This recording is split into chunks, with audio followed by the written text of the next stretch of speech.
Group बना रहे हैं, 100 संयुक्त तो होके एनआरएम का क्लस्टर है, उसमें संयुक्त एक ब्रांड कीजिए ना। पैकिंग ब्रांडिंग का पैसा गवर्नमेंट दे रही है, उसे मिसयूज मत ना करो। हर जगह अशोक पठानिया पता नहीं कैसे तेल लगा के आपके पास जो कमाता है पहुंच जाता है, पर आपको उत्तरदायित्व है कि सरकारों का जो आपको एनआरएलएम का पैसा मिल रहा है यूटिलाइज रोजगारों के लिए है, ना स्कूटरी लेने के लिए है, ना घर बनाने के लिए है, ना किसी बच्चे की फीस भरने के लिए है। वो है कमाइए फिर घर बनाइए फिर बच्चे की फीस भरिए फिर कुछ करिए।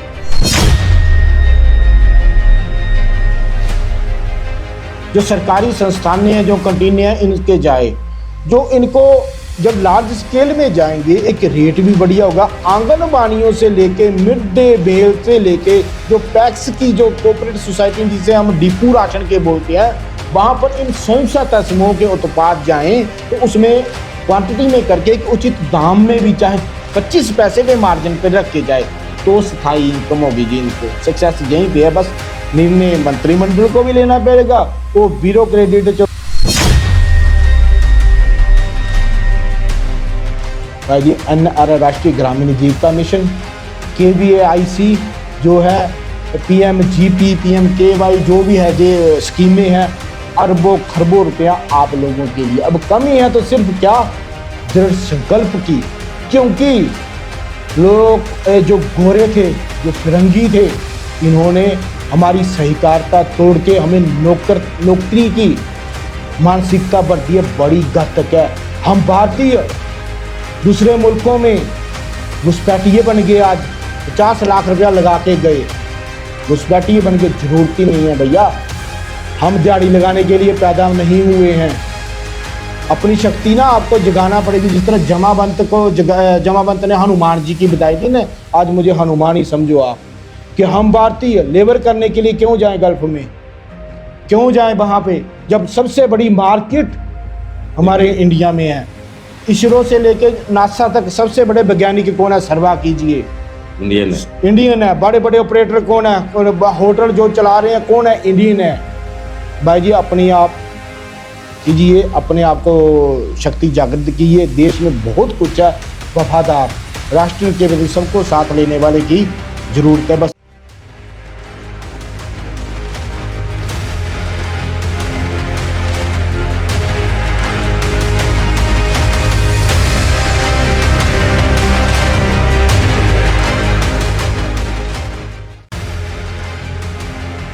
नमस्कार।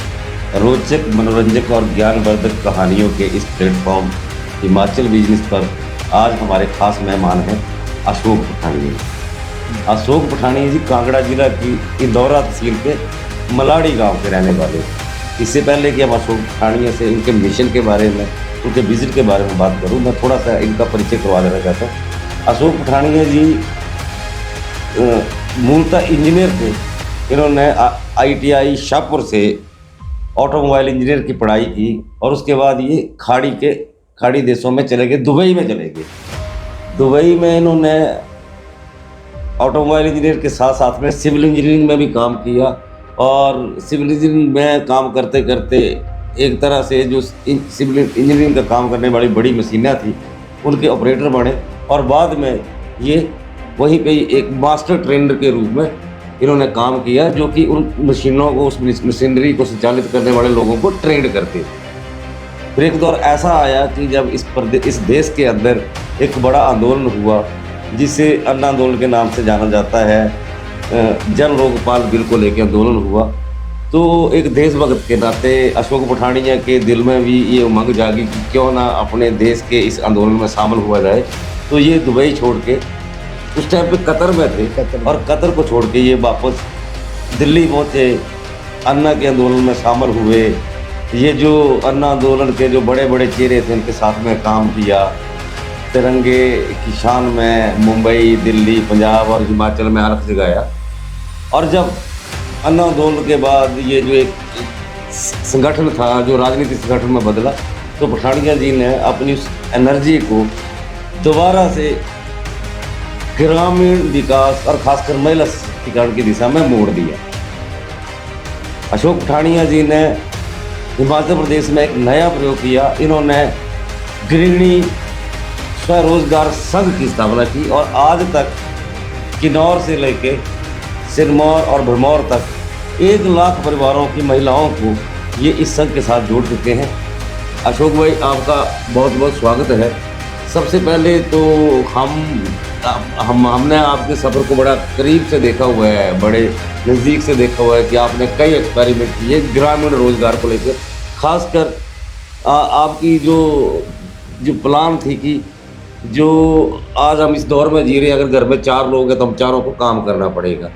तो जो गृहिणियाँ हैं जो घर का काम करती हैं, वो अपने बचे हुए समय में कैसे आय अर्जित कर सकती हैं, तो वो आपका मॉडल था। तो हम ये जानना चाह रहे हैं कि आपके दिमाग में ये जो आइडिया था गृहिणी स्वरोजगार संघ का, ये कैसे आया? ओम नमस्कार, जय हिंद। मैं धन्यवाद करता हूँ आपका बहुत बहुत, जो आप 5-6 सालों से हमें मार्गदर्शन और शो कर रहे हैं। ये आइडिया से करता हूँ बात की, जब हम छोटे छोटे थे तो मैंने गांव में देखा, उन दिनों पैसा बहुत मुश्किल से मिलता था। किसानी करते थे, मुख्य किसानी थी। कोई भर्ती हो गया, आर्मी तो हो गया, पर जो भी उसके साथ भाई परिवार बड़े होते थे थोड़े, तो किसानी करते थे तो पैसा नहीं मिलता था देखने को।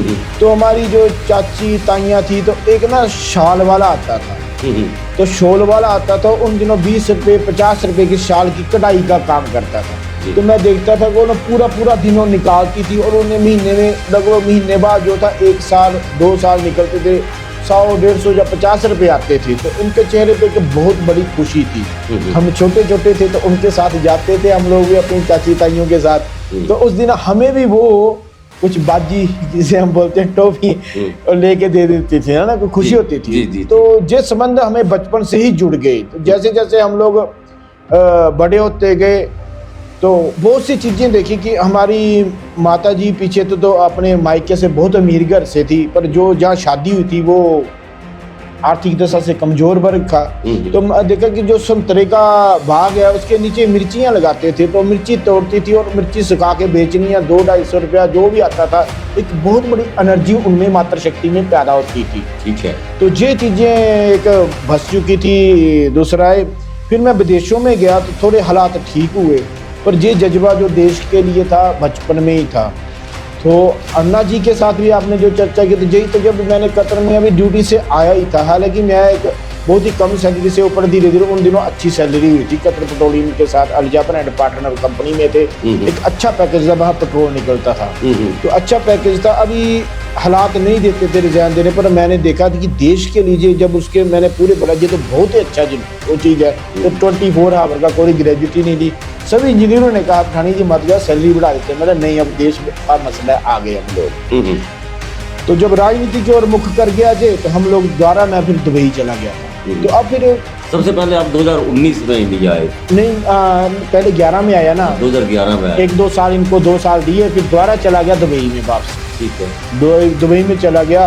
तो फिर मैं 2019 में पक्का ही संकल्प लेके आ गया कि मैंने अब भाई सबसे कि मैंने वहाँ पे मुझे बिजनेस का, मैं सारे वर्ल्ड पे रिसर्च ही की है वहाँ पे।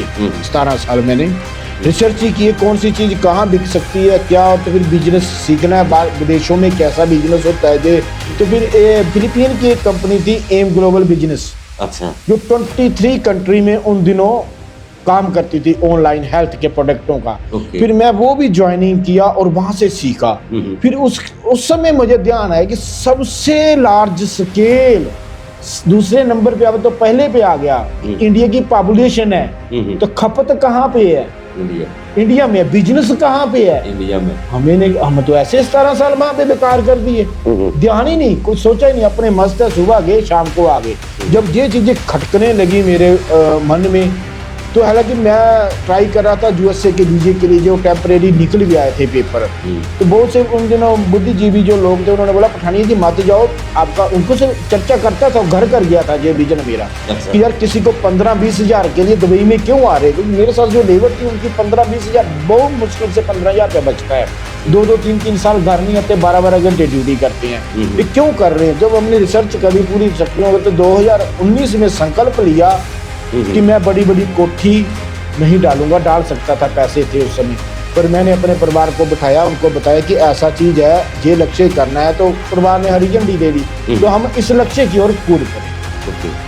मैं थोड़ा सा ये भी जानना चाह रहा हूँ कि जो उपायुक्त कांगड़ा थे, उन्होंने आपको जो दिशा कमेटी है उसका मेंबर भी बनाया, और खासकर जो पिछली सरकार थी प्रदेश की, जिसमें मुख्यमंत्री स्वावलंबन योजना थी एक बड़ी, और दूसरा जो राष्ट्रीय ग्रामीण आजीविका मिशन है, उसको लेके भी आपने एक एक्सटेंसिव काम किया है मध्य प्रदेश में। तो ये दो स्कीमों को लेके आपने किस तरह की पहल की, और दिशा में जाने का आपको क्या लाभ हुआ? दिशा में जब आप नॉमिनेटेड हुए तो उसका क्या लाभ हुआ? और मुख्यमंत्री स्वावलंबन योजना और राष्ट्रीय ग्रामीण आजीविका मिशन में आपने क्या क्या काम किया? सबसे पहले आपको बताऊं, जो ये राष्ट्रीय ग्रामीण आजीविका मिशन था, दीनदयाल अंत्योदय रोजगार योजना जो, तो इसमें क्या था कि पहले बीपीएल परिवार थे, ओनली बीपीएल परिवार थे। ठीक है। तो लगभग आदरणीय प्रधानमंत्री जी नरेंद्र मोदी जी ने लगभग 2020 में इसे जनरल के लिए, उन्होंने कहा कि गरीब हर वर्ग का है, हर माता बहन बेटी है, तो उन्होंने ये ओपन कर दिया। जब ओपन कर दिया, लोगों को पता नहीं है, तो उन दिनों मुझे दिशा कमेटी में, तो मैं अपनी जेब से मैं किसी से लेकर मांगने में शर्म आती, संस्था नहीं तो कोई भी संस्था है या पार्टी कोई भी चंदे से चलता है, हम संकोच करते, हम तो देने वाले नहीं थे। मैं जो भी संकट आया कोरोना में, आपको बताया ना कि ये कर दिया वो कर दिया, तो चलो, तो मुझे उस समय प्रजापति साहब जी ने बोला, शनि जी यार तेरे भी बच्चे हैं, तो सब कुछ लगा रहा है अपनी जेब से, सब कुछ लगा रहा है, ये ठीक नहीं है ना, तेरा परिवार को मुश्किल हो जाएगी। तो राष्ट्रीय ग्रामीण, मुझे नहीं पता था, राष्ट्रीय ग्रामीण आजीविका मिशन ये स्कीम है, ये ओपन हो चुकी है। इसमें आप जनरल लेडीज को भी, मातृ शक्ति को भी जोड़िए, उन्हें अवेयरनेस कीजिए। अब अवेयरनेस कीजिए। इंदौरा ब्लॉक में तो कुछ ही नहीं था, एक ही कोऑर्डिनेटर था नर्म का। फिर मैंने लगभग नूरपुर से जो थी अपना अंजू ठाकर जी थी और आशा जी थी बहने, इनसे रिक्वेस्ट की मैंने कि आपको भाई जो भी होगा खर्चा पानी थोड़ा बहुत मैं कर दूंगा, आप आइए अवेयरनेस। तो उन बेटियों ने पूरा साथ दिया। मैंने गाड़ी पे स्पीकर लगाया, प्रिंटर रखा, पेपर रखे, और वीडियो सचिन जी से पेपर क्या फॉर्मेलिटी होती है वो पूरी करके गांव-गांव जाके, और इनका स्टार्टिंग में हम लोगों ने 100 रुपया भी अपनी जेब से डाला, जो बचत करते हैं, महिलाएं नहीं निकालती थी, वो भी डाला हमने। तो इस प्रकार से हमने ये वीडियो से के साथ अटैच, सबसे पहले ये स्टेप था, अटैच करना शुरू कर दिया। लगभग मोर देन 5000 से भी अधिक, यानी कि 5 से 10,000 के बीच ही हो गए होंगे, लगभग 40,000 तक हमारे तो एनआरएम के है ही है हिमाचल में जो है। और 5-10 हज़ार में हमारी अहम भूमिका रही, जिनको हम अवेयरनेस फोन के जरिए कि वीडियो में जाइए, जैसे कनेक्टिविटी करवा दी। अब करवा दी तो इसके बाद ये सबसे बड़ा चैलेंज ये था कि इनको, अब हम लोग सभी घरेलू हैं, इसमें रोटेशन होता है, जकदम टारगेट आ जाते हैं कि लोन देने के लिए। फिर मैंने से रिसर्च की क्या ये एनआरएलएम जो स्कीम है किस लिए है, ये थोड़ी पुरानी कमेटी के साथ भी डिस्कस होती है, क्या ये लोन देने वाली स्कीम है?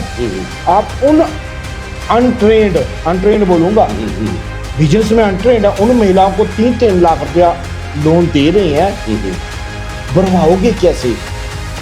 स्किल की ट्रेनिंग भी दे दी, जो उन्होंने जूझ किया आजीविका मिशन रोजगारों के लिए ना, आर्थिक सशक्त बनाने के लिए ना, तो जब तक हम उस चीज को, स्किल की ट्रेनिंग तो दे रहे हैं सरकार, पर मार्केटिंग की स्थायी नहीं किया। हाँ, स्थायी ना, महिलाएं लोन में फंस गई। ये रिसर्च निकली है, ठीक है, रिसर्च निकली मेरी। जब निकल गई मैंने कहा कि अब क्या करें, क्या किया जाए। कुछ हम लोगों ने, जो आपको बताऊं, थोड़ा पहले की चप्पल का जो किया था, उस समय कुछ मुख्यमंत्री स्वावलंबन से लिए, किसी ने लोन लिए, और किसी ने एनआरएलएम से ले लिए लोन। बहुत उत्साह था क्योंकि एक सक्सेस हो चुका था, अब क्वांटिटी बढ़ानी थी। उन दिनों 2021 की बात है, लिए। तो सर जी आपको बताऊं कि जब किसी को थोड़ा सा पैसा नजर आ जाता है, हम लोग लापरवाह हो जाते हैं। मैं दर्शकों को बता दूं कि कोविड आने से पहले ही पठानिया जी राष्ट्रीय ग्रामीण आजीविका मिशन और मुख्यमंत्री स्वावलंबन योजना के तहत जो हिम स्टेप करके एक चप्पल बनाने का काम शुरू कर चुके थे। और शुरुआती दौर में जब एक यूनिट लगाई थी तो काफ़ी सक्सेस हो गई थी, कोविड आने से पहले की बात है। लेकिन इन बिटवीन कोविड आ गया, सब तहस महस हो गया, और वो मार्केटिंग आप नहीं कर पाए, और जो भी आपने एस्टेब्लिश किया था सब कुछ हो गया हमारा। जिनके उस समय तो दुनिया तक बचे, महिलाओं के फोन आते थे। एक बहन रोती है, बोलती है कि मेरे पति की जॉब भी नहीं है, कोई भी नहीं है, हमारे पास आज खाना भी नहीं है। भैया अगर आपने बोला है तो मेरा कृष्ण की तरह साथ निभाओ। तो बहन चंचला जी जानती है, उस समय उसकी दुकान थी, मैं सभी करोड़ किया होता, अक्सर गाड़ी चलाता हूँ, करा दिया। चंचला जी की आंखों में आंसू आ गई और उसकी भी दुकान उस समय खोली, जितना भी राशन था हमने बांट दिया। सारी रात ना सो पाया। तो बहुत से काल अलग पड़े आने के, हर एक संस्था से आस, और मेरी वीकनेस सबसे बड़ी ये कि मैं संस्था में दान मांग ही नहीं सकता, शर्म आती है, संकोच करता हूँ। फिर उस समय मैं अपने भाई के पास गया, मैंने भाई जी मेरी ये प्रॉपर्टी है, ये 25 लाख बाहर बिकती है, मुझे इस समय जितने हैं तेरे पास उतने दे दे, मैंने अनाज बांटना है, तो जब होंगे मैं तेरे से रिटर्न दे दूंगा। तो भाई ने मुझे 16 लाख रुपया दिया, आर्मी में थे भाई, 16 लाख का मैंने अनाज पहले उसमें बांट दिया सारा। तो उन बहनों तक जहाँ भी था मैं पहुँच पाया। तो ऐसे चले हुए थे, क्योंकि उस समय हमें पैसों से बड़ी कि किसी की एक की जान भी बच जाए वो सर्वोपरि था। पैसे तो कमा लेंगे, उतार चढ़ाव तो आएगा, बिजनेस है जब कुछ वो द्वारा। और ये जो कोविड वाला फेस हुआ उससे आपने सबक लिया, फिर आपने ये जो चप्पल आप बना रहे थे इसकी मार्केटिंग भी खुद करें, इसके लिए आपने एक प्राइवेट लिमिटेड कंपनी बनाई, इमस्टेप। क्या इम्पैक्ट अभी 2 महीने पहले बनी है जी। क्योंकि एनजीओ में अब काम पूरा था। पहले हमने देखा कि पहले किसी कंपनी के भरोसे थे, वो कंपनी अपने डायलॉग पूरा ना कर पाई, नीचे से क्वालिटी भी नहीं मेंटेन हो पाई। हम लोग जितने भी सेल्फ हेल्प ग्रुप में जो महिलाएं काम कर रही हैं उनको अपने प्रोडक्ट को बेचने के लिए कहीं दूसरे का मुंह ना देखना पड़े, इसलिए आपने एक खुद ही स्टेबलाइज अपनी प्राइवेट लिमिटेड कंपनी स्टैब्लिश की है। जितनी भी दूर दराज में हमारी जो नारी शक्ति जो भी प्रोडक्शन कर रही है, जो जिन चीज़ों की, उसको आप परचेज कर लेते हैं। हाँ जी, हाँ जी, आई एम राइट? बिल्कुल। तो इस कंपनी के बारे में जो आपने बनाई है इसके बारे में थोड़ा सा बताओ। इस कंपनी का मैंडेट क्या है, कब बनी है, इसके कितने डायरेक्टर हैं? मैं आपको बताता हूँ कि जब आपको बताया ना कि 2021 में जब हमें क्लाइसिस आ गए, अगली कंपनी पार्टी इन्होंने बहुत ज़्यादा जन के डूब गए थे, तो उस समय मैंने एक सोशल मीडिया में advocate Naresh Kalra financial adviser, उसका वीडियो देखा। मैंने वीडियो देखा तो मैंने उनसे बात की और अपॉइंटमेंट ली कि उनकी अपॉइंटमेंट में आइडिया का जो भी विस्तार करने का लगभग 10,000 रुपया फीस होती है। तो मैंने 10,000 रुपया पाया, अपना बेटे को लिया और CA चार्टर्ड अकाउंटेंट को लिया, मैंने उसके पास गए। जब उन्होंने मेरा लक्ष्य और सब कुछ किया तो उन्होंने मुझे मेरे सारे पैसे वापस दे दिए और मुझे उन्होंने बोला कि ठानिया जी आपका लक्ष्य सर्वोपरि देश, आपसे कोई फीस नहीं लूँगा, हाँ इतना है कि मैं दिल्ली और चंडीगढ़ काम करता हूँ, मैं दिल्ली छोड़ दूंगा, आप मुझे ना जब भी आपको इस सक्सेस के लिए आने वाले समय में आप एनजीओ में प्रॉफिट नहीं कर सकते कोई भी काम, अगर इनको रियलिटी सक्सेस करना है बनाना पड़ेगी और जब भी जरूरत होगी तो मुझे आप पार्टनर जरूर उसमें फाइनेंशियल वाले जरूर डालें। तो फिर मैंने अभी उनको लगभग 2 महीने उस मीटिंग के बाद ही पहले मैंने संघर्ष किया, सब किया, जब हो गया कि अब है हम लोग हो गया तो तब फिर लगभग 2 महीने पहले हमने उस मीटिंग के 4 साल बाद सब कुछ कंट्रोल करके अब 2 महीने पहले प्राइवेट लिमिटेड इसलिए बनाई है कि हम लोग सबसे पहले चप्पलों पे आ रहे हैं, हर घर की चीज़ है और जो हम वो पोर्ट एक्सपोर्ट कर सकते हैं। मानव आहूजा जी से जो दुबई में टीम है उनसे बात हो चुकी है, बस हमें क्वांटिटी ज़्यादा चाहिए और क्वालिटी इसकी और फोकस दे रहे हैं। तो इसलिए हम लोग ट्रेनिंग पहले कराएंगे, गांव-गांव में खुल रहा है, इंदौरा साइड में 8-10 जब खुल गया पूरी तरह मुकम्मल हो गया तो हम लोग अब्रोड भेजेंगे और ये हमारा एक सेफ डिफेंस होगा। ताकि आगे हमने बताया कि जो पनचक्कियाँ हैं रिस्टार्ट करनी हमने, तो खाने के उत्पादों के ऊपर बहुत ही फसाई की कैटेगरी और सब कुछ रखने के लिए खर्चा होगा, ये एक सेफ जोन हो जाएगी जी। मतलब चप्पल का जो आपका स्टार्टअप है उसको आप एक सेफ जोन की तरह बना के बाकी जो चीज़ें हैं, चाहे वो उसमें आपका हार्वेस्ट का काम है, ऑर्गेनिक का काम है, इन चीज़ों को लेके भी आप काम करने वाले हैं। बिल्कुल। एक जो आइडिया था आपका जो मुझे बहुत अच्छा लगा, एक ना आपने ग्रामीण स्तर पे स्वरोजगार सूचना जागरूकता एवं जो प्रोडक्ट केंद्र है उत्पाद संग्रहण केंद्र, ये एक कंसेप्ट लेके आए। ये केंद्र क्या काम करेगा, इसके पीछे का क्या मकसद है? इसके लिए सर जी जो जैसे एक हम लोग देखते हैं ना कि अगर हम मानव है ना तो एक विशेष सेंसर भी है हमारे दिमाग में जैसे आज देखो कि हम लोगों ने रडारें बना ली हैं, रडारें बना ली है, पहले लग जाए यार 24 घंटे बाद तूफान आना है कुछ ना, ये तो हम तो मानव है, पर प्रकृति जिसे हम मकोड़ी बनाते हैं उसने कौन सी टेक्नोलॉजी है कि जब वो बरसात आती है उसे पता चल जाता है सब कुछ, दाना लेके भागती है, अपना सेव करती है। उसी तरह ये पूरी सिर्फ भारत तक नहीं, अपने बहुत बुरी बात है, भारत तक नहीं पूरे विश्व में मानवता की सुरक्षा के लिए एक पहला कदम छठे साल में है, क्योंकि ये सूचना अवेयरनेस केंद्र है, सरकार के पास कर्मचारी कम है, ठीक है, ये निःशुल्क सरकार की सपोर्ट करता है, वीडियो ऑफिस के जरिए जो भी जहाँ सोशल मीडिया सरकार की स्कीमों का पता लगता है तो फटाफट गांव में ढोल बजा देते हैं, ठीक है नहीं, उन तक पहुंच गई स्कीमें। तो इसके सबसे बड़ा ये है कि सरकारी और गैर सरकारी इनकम जनरेट वाली स्कीमें लोगों तक डायरेक्ट पहुंचने लग पड़ी। नहीं तो वीडियो ऑफिस जाना है, किराया लगेगा, ये है, वहाँ पे अफसर मिलेंगे, अधिकारी कम है, कभी किधर है, ये हो गया। दूसरा ये कि वहाँ पर हम सिर्फ उस चीज की स्किल ट्रेनिंग करवाते हैं जिसकी हम मार्केटिंग भी करवा पाए, वो निःशुल्क हम लोग वहाँ पे करवा रहे हैं उस सेंटर में। तो कोई भी बेरोजगार हो, कोई भी हो इंटरेस्टेड हो, वहाँ पे सीख सकता है, काम सीख सकता है, क्योंकि AI फैक्टर से जो रोजगारों का आज भी क्लाइमेट चेंज पे बात हो रही थी, सभी भयभीत हैं, सभी जो ग्लोबल वार्मिंग से लेके जलवायु परिवर्तन से लेके यूरिया से लेके बहुत ही बड़ा पृथ्वी के ऊपर संकट है, उसको निजात दिलाने के लिए, उसको सहयोग के लिए सरकारों का और मानवता के लिए ये सिद्ध होगा। कोई भी अगर गृह उद्योग लगाना है तो पैसा चाहिए, बिल्कुल चाहिए, पैसा सरकारें ऑलरेडी दे रही हैं, पर हमें यूटिलाइज कैसे करना है, हम यूटिलाइज सही करेंगे तो ही हम NPA से बचेंगे, और यूटिलाइज सही करेंगे तो सही कैसे होगा जब तक हमने क्वालिटी मेंटेन नहीं की और मार्केटिंग नहीं उपलब्ध कराई, रुपया अधिक क्या 25 पैसे पे भी यहाँ प्रॉफिट हो, जब तक वो हमारी चीज नहीं बिकेगी तब तक हम उसको सक्सेस करने के लिए विकसित भारत को ग्रामीण स्तर पे और ये चीज को गया। दूसरा कि हम लोग हिमाचल में अधिकतर गायें रखी हुई हैं और रखी हुई हैं, तो मैंने देखा कि वहाँ पे वही बात आ गई कि हम लोग सब्जी लगाते हैं, कुछ भी लगाते हैं, ऑर्गेनिक ही होता है वो, 2 किलो बच गई, 1 किलो को पूछता नहीं, ऐसे ही बांट देते हैं, ये ले जाओ, क्योंकि हमारी रिक्वायरमेंट इतनी है। तो हमने वहाँ पे बोला अगर आपका 1 किलो आधा किलो गोभी या अन्य कोई भी सब्जी लगाई हुई है तो वहाँ उस दुकान पे रख दीजिए, ओके, जहाँ पे रख दीजिए बिक जाएगी। अगर आपके घर आधा किलो दूध है या कुछ है वो भी रख दीजिए, वो भी हम लोग बेचते हैं। अब उस सेंटर को हमने फ्री जोन में लाना है, सेंटर संयुक्त है सभी का।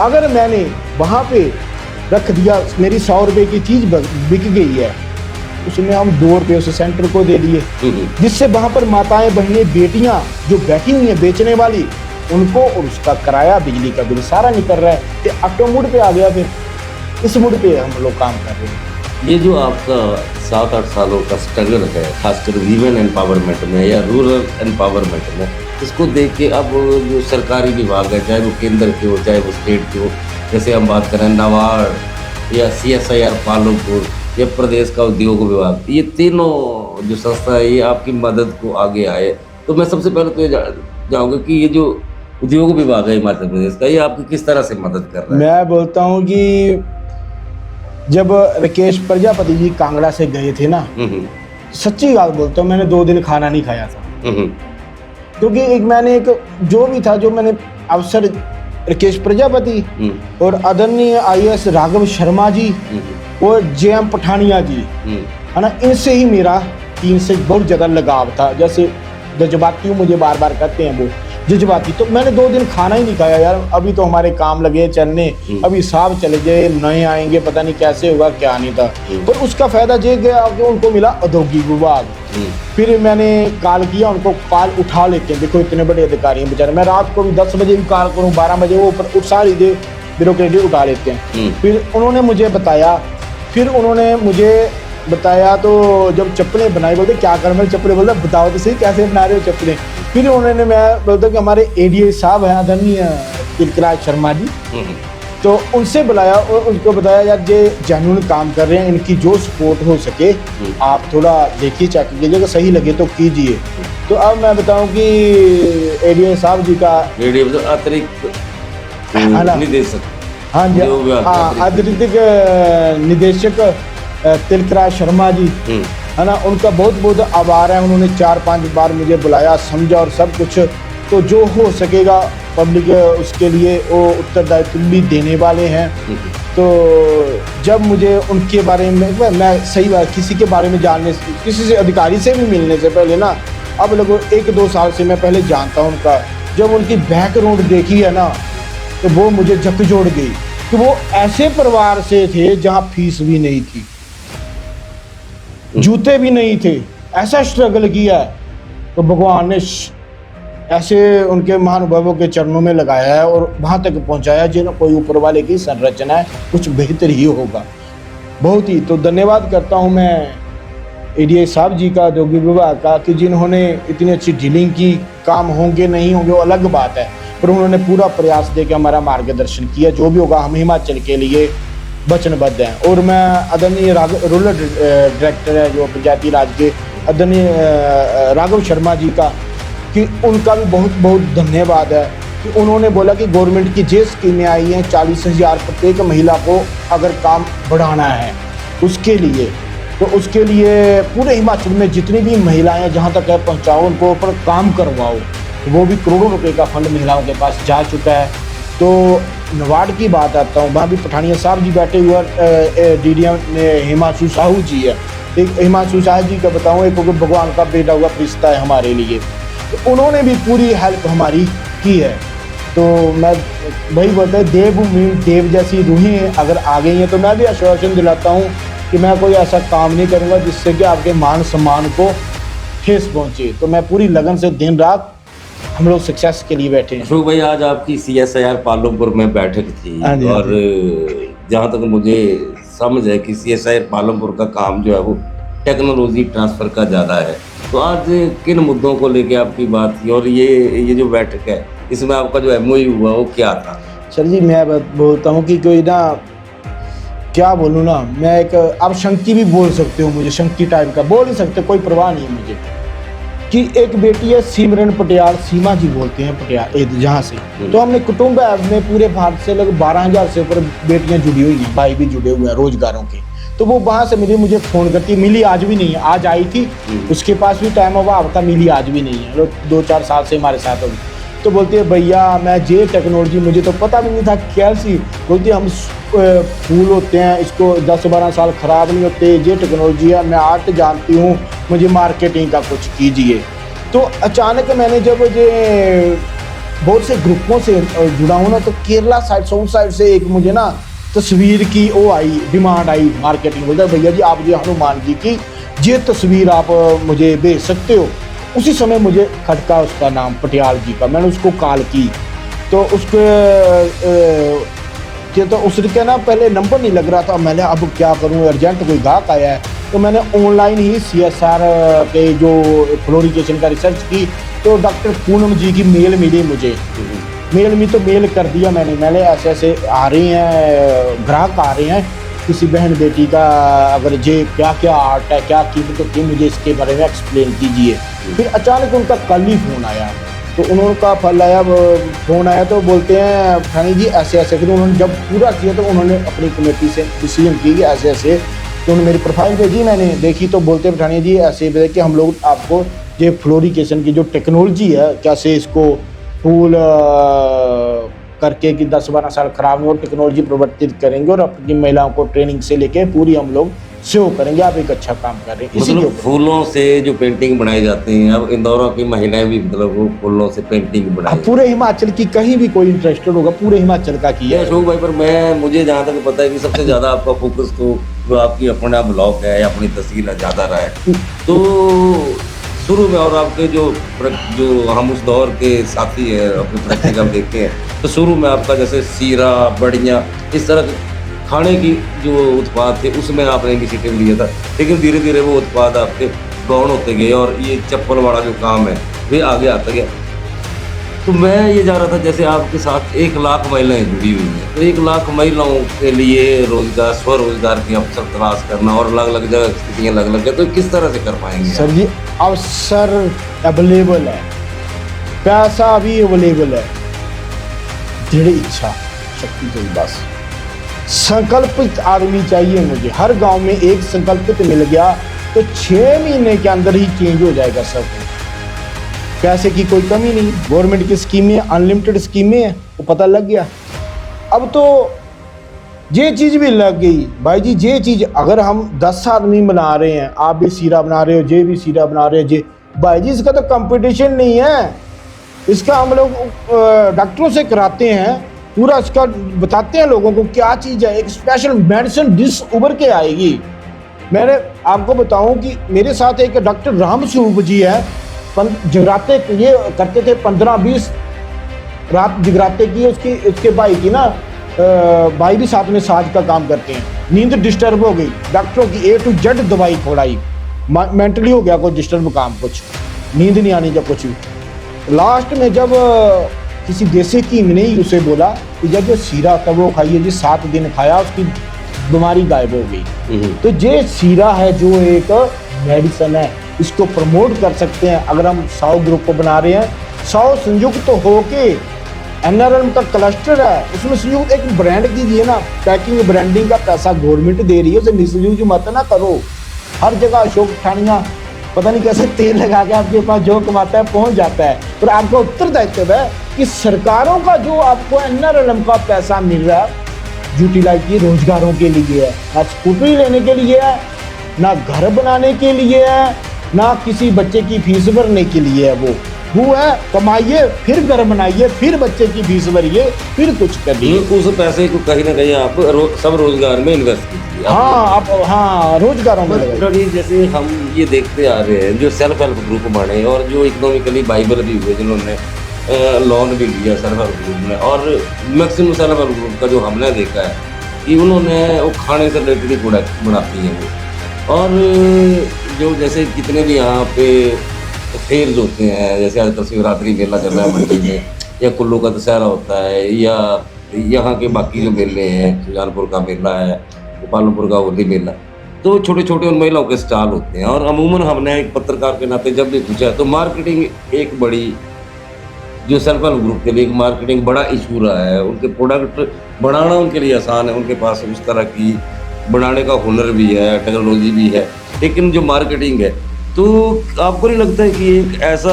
प्लेटफॉर्म जैसे आपने चप्पल के लिए जो एक प्लेटफॉर्म तैयार किया एक कंपनी कि सेल्फ हेल्प ग्रुप को अपने प्रोडक्ट को भेजने के लिए जो टाइम देना पड़ता है उससे उनको राहत मिले, तो क्या से इसके क्या सोल्यूशन हो? सर जी निजात यहीं पे है, कोई कुछ भी नहीं है। निजात यहीं पे है, जो हमारी प्लानिंग कमेटी वाले हैं, मंत्रिमंडल निर्णय तो इन्होंने लेना है। अगर मैं यूपी में सर्वा किया, यूपी में भी आप बोल रहे हैं कि इंदौरा ब्लॉक पे जैसा नहीं, जैसे यूपी में बेटियां बहनें मेरी वैसे ही इंदौरा की है, वैसे ही केरला की है, 500 बंजारा ग्रुप की जुड़ी हुई हैं, सभी मेरे लिए एक बराबर है ना। तो मेरे कहने का मतलब अगर हमने किसी स्वयं सहायता समूह ने फिनाइल बनाने का लगा लिया तो कितने हॉस्पिटल है, गवर्नमेंट को निर्णय लेना चाहिए, क्योंकि एक तो कोई मालिक ही नहीं होगा कि सभी जगह फिनाइल इन स्वयं सहायता समूह के उत्पाद जाएं। जो सरकारी संस्थान हैं, जो कंटीन हैं, इनके जाए, जो इनको जब लार्ज स्केल में जाएंगे एक रेट भी बढ़िया होगा। आंगनबाड़ियों से लेके मिड डे मील से लेके जो पैक्स की जो कोऑपरेटिव सोसाइटी जिसे हम डिपू राशन के बोलते हैं, वहाँ पर इन स्वयं सहायता समूह के उत्पाद जाएं तो उसमें क्वांटिटी में करके एक उचित दाम में भी, चाहे 25 पैसे पे मार्जिन पे रख के जाए, तो स्थायी इनकम होगी जी। इनको सक्सेस यहीं पे है, बस निर्णय मंत्रिमंडल को भी लेना पड़ेगा। वो ब्यूरोक्रेटिक, चलो बुरा मत मानना, मेरे बहुत से ज़्यादा मतलब ऑल ओवर इंडिया में दोस्त हैं, पारिवारिक संबंध भी हैं उनसे। तो ये NRLM कोई लोन देने वाला बैंक वाली स्कीम नहीं है जी। जो राष्ट्रीय ग्रामीण आजीविका मिशन है, ये महिलाओं को कर्जदार देने वाली स्कीम नहीं है। कर्जा देने से पहले जो घरेलू होते हैं, बिजनेस का नहीं पता है, एक सर्वा होगा, मैं ही करवाऊंगा कि कितने ग्रुपों NPA हुए हैं, उनको तब कर्जा देना है जब वो मार्केटिंग करने के लायक हो जाएं। नहीं तो महिलाएं टेंशन से माइग्रेन की दवाइयां खा रही हैं। ये रियलिटी ग्राउंड में हकीकत आप सर्वा कर लीजिए। महिला सशक्तिकरण के लिए कोई शक नहीं है कि केंद्र और प्रदेश सरकारें बहुत से प्रयत्न कर रही है, महिला सशक्तिकरण की जब इस मुहिम को गहराई में समझते हैं तो एक जो मुख्य समस्या सामने आती है वो आती है मार्केटिंग। अशोक पठानिया जी ने एक यूनिक आइडिया दिया है कि हमारे जो सरकारी राशन के डिपो हैं, अगर वहाँ पे ये जो स्वयं सहायता समूहों के बनाए हुए प्रोडक्ट भी एग्जीबिट हों और वहाँ पे उनको बेचा जा सके, तो मुझे लगता है कि जो स्वयं सहायता समूह की महिलाओं को एक बड़ा समय अपने प्रोडक्ट को बेचने के लिए देना पड़ता है, उससे उनको निजात मिल जाएगी और ये जो प्रोडक्ट हैं वो आसानी से डिपो में बिक भी जाएंगी। तो ये हमारी भी सरकार से ये निवेदन रहेगा कि इस आइडिया के ऊपर ज़रूर विचार किया जाए। चलते चलते मेरा अब आखिरी सवाल है, ये वो दौर है जहाँ हर आदमी एक माइक्रो यूनिट बन के, जिसको हम छोटा परिवार बोल रहे हैं, मैं, मेरी लाड़ी और मेरे बच्चे, इस दौर में जी रहे हैं। उस दौर के बीच आप एक बड़ा परिवार लेके जिसमें लाखों महिलाएं जुड़ी हुई हैं, एक मिशनरी की तरह काम कर रहे हैं। और कई बार ये भी कहा जाता है यार कि जहाँ पे अपने घर के लिए दौड़ लगी हुई है, अशोक पठानिया जी पागलों की तरह आज इंदौरा में है, कल पालमपुर में है, उसके अगले दिन शिमला में है, फिर यूपी में है। तो आपको ये जो एक रूरल इंडिया में काम करने का जज्बा था, ये किस तरह से आप इंस्पायर हुए और फ्यूचर का आपका क्या प्लान? फ्यूचर का ये है कि आने वाले 5 साल के अंदर लोगों को, 5 साल के अंदर बोल रहा हूँ, यही जम्बा बेटा, हर को रोजगार कमाना पड़ेगा, आना पड़ेगा इस माइक्रोस पे जो विकसित भारत के मॉडल को ग्राउंड में सक्सेस करना पड़ेगा और हर सदस्य परिवार को कमाना ही पड़ेगा। नहीं तो जो भविष्य, मैं नहीं कहना चाहता, बहुत ही वो बात रह गई थी कि सेंसर वाली वो बीच में रह गई शायद कभी, कि मैंने जो रिसर्च की थी विदेशों में सब कुछ, वो आके आज वही चीज़ें यूट्यूब पे देखिए। 2025 से क्या होने वाला है, जलवायु परिवर्तन हो गया है, रोजगार परिवर्तन हो गया, एक एटीएम आया है, एटीएम के प्रभाव तो है, कोई भी चीज़ है ना, पॉजिटिव भी देखते हैं हम लोग, नेगेटिव भी होती है हर चीज़ की। 16 कला मैं भी संपूर्ण नहीं, तो नेगेटिविटी भी लेके उसका साइड इफेक्ट क्या है। जब किसी ने नोबेल पुरस्कार क्यों बना, क्यों जरूरत है, जब आरडीएस की पैदा की, देखा यार ये तो गलत, जो लोगों को मारने वाला हो गया, पश्चाताप के लिए बनाया नोबेल पुरस्कार। उस शख्सियत ने बोला भाई नोबेल पुरस्कार, उसकी एक पश्चाताप था। जो आज यूरिया का पश्चाताप कर रही हैं सरकारें,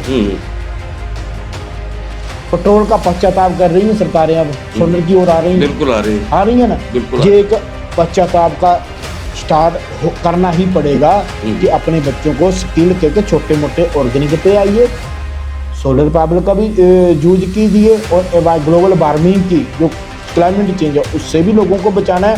और सबसे पहले रोटी का मसला है, महंगाई ज़्यादा हो गई है, नहीं तो एआई फैक्टर से भाई जी आईटी वाले जो हमारे भाई बंधु हैं उनसे डिस्कस होती है, वो भयभीत बैठे हैं, टेक्नोलॉजी चेंज है, रंगीन टीवी आए, एलईडी आई, अब मोबाइल आ गए, रेडियो तो खत्म ही हो गया।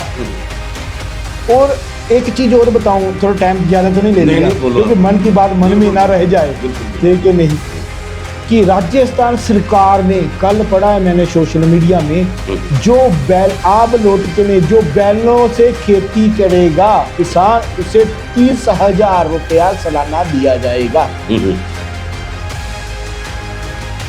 सही बात है कि नहीं? तो इसलिए हमें अभी से रोजगारों से जुड़ना ही पड़ेगा, अपने लिए नहीं सही पर आने वाले समाज के लिए, बच्चों को बेरोजगारी की और डिप्रेशन की उसके दूर करने के लिए और अपने सिक्योर उसके लिए हमें रोजगार अपनाना ही पड़ेगा। पैसे की कोई कमी नहीं, जिस तरह गडकरी जी कहते हैं ना अपने गडकरी के लिए, पैसों की कोई कमी नहीं है भाई जी। अन्न राष्ट्रीय ग्रामीण जीविका मिशन, KVAIC जो है, PMGP, PMKY जो भी है, जो स्कीमें हैं, अरबों खरबों रुपया आप लोगों के लिए। अब कमी है तो सिर्फ क्या, दृढ़ संकल्प की, क्योंकि लोग जो गोरे थे, जो फिरंगी थे, इन्होंने हमारी सहकारिता तोड़ के हमें नौकरी की मानसिकता पर दी, बड़ी घातक है। हम भारतीय दूसरे मुल्कों में घुसपैठिए बन गए, आज 50 लाख रुपया लगा के गए, घुसपैठिए बन के, जरूरत ही नहीं है भैया। हम दिहाड़ी लगाने के लिए पैदा नहीं हुए हैं, अपनी शक्ति ना आपको जगाना पड़ेगी। जिस तरह जमावंत ने हनुमान जी की बताई थी ना, आज मुझे हनुमान ही समझो आप, कि हम भारतीय लेबर करने के लिए क्यों जाएं गल्फ में, क्यों जाएं वहाँ पे जब सबसे बड़ी मार्केट हमारे इंडिया में है। इसरो से लेके नासा तक सबसे बड़े वैज्ञानिक कौन है, सर्वा कीजिए, इंडियन है। बड़े बड़े ऑपरेटर कौन है, होटल जो चला रहे हैं कौन है, इंडियन है। भाई जी अपने आप कीजिए, अपने आप को शक्ति जागृत कीजिए। देश में बहुत कुछ है, वफादार राष्ट्र के प्रति सबको साथ लेने वाले की जरूरत है। बस यही मेरे अनुभव है। बहुत से स्वयं सहायता समूह जो सेल्फ हेल्प ग्रुप हैं वो चाहते हैं कि अशोक पठानिया जैसा एक दिशा निर्देश देने वाला, एक मदद करने वाला भाई जो है वो उनके साथ भी जुड़ा हो।